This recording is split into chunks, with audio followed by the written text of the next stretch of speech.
Welcome, dear viewers, to Mama Africa Folktale. Today, we journey to the mystical kingdom of Mofe, in the peaceful village of Ogidiga, where humans and animals once lived as friends, bound by harmony and mutual respect. So, grab a seat, settle in, and let's journey together into the heart of this captivating story, a story that reminds us of the fragile beauty of trust and the consequences of losing it. Let's begin. Mariam, my dear child, sit with me for a while. I want to tell you a story from a time long ago, when the world was very different from what we know today. It's a tale from the ancient kingdom of Mofe, in a village called Ogidiga. You may not believe it at first, but once, men and animals were the closest of friends. Men and animals as friends, Mama. That sounds like a fairy tale. Yes, it does, doesn't it? But it was true. In those days, there was harmony between humans and animals. They lived together, worked together, and supported one another like family. Wild animals, domestic animals, they were all part of the same community. There was no fear, no hunting, no harm. The land was peaceful, and life was good. What kind of things did the animals do for men? Oh, each animal had its own special duty, my dear. Take the snake, for example. The snake was revered and loved. It would climb the tallest trees and pick the ripest fruits, dropping them gently to the ground for the villagers. But the snake's role wasn't just about fruit. It also protected the people from evil spirits that lurked in the shadows. Then there were the lions. Can you imagine lions, those mighty creatures, being as gentle as lambs? In Ogidiga, lions were like the villagers' personal transport. They carried people on their backs over short distances, their powerful strides making travel easy and swift. And the birds, oh Mariam, the birds were magical. They didn't just fly, they shared their wings with the villagers. With those wings, men could soar through the sky, traveling great distances in mere moments. Mama, that sounds like paradise. Why did it have to change? Ah, my dear, change came because of a girl named Bolanle. She was born in Ogidiga, and she was a remarkable child. Beautiful, with a charm that drew everyone to her, humans and animals alike. Bolanle loved fruit, especially apples. The snakes adored her and would gather the juiciest apples for her, draping themselves on trees like necklaces just to serve her. But Bolanle was curious. One day as she sat enjoying her fruits, she wondered, what would meat taste like? Meat?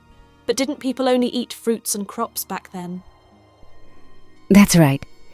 In those days, men did not eat meat. But Bolanle's curiosity grew. She approached the snake that always helped her and said, "Please, kill a rabbit for me.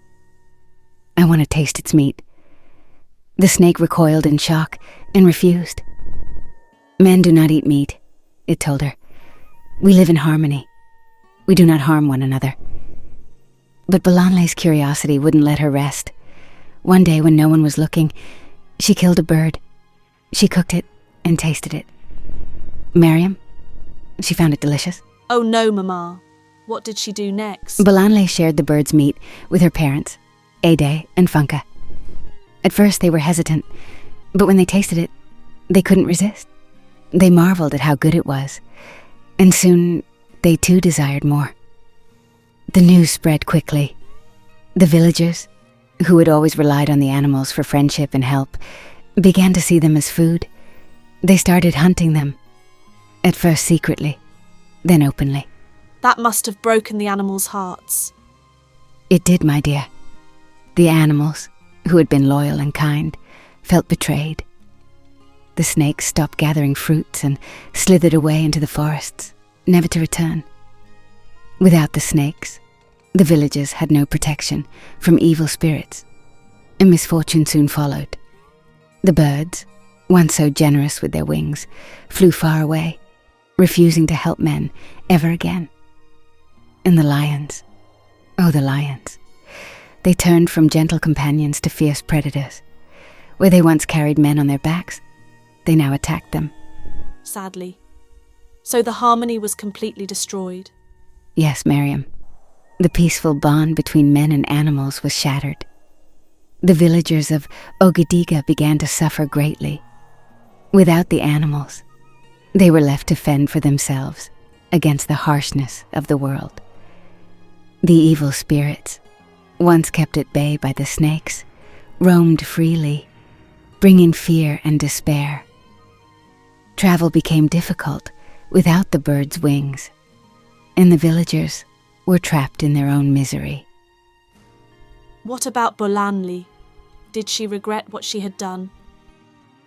Bolanle did come to regret her actions.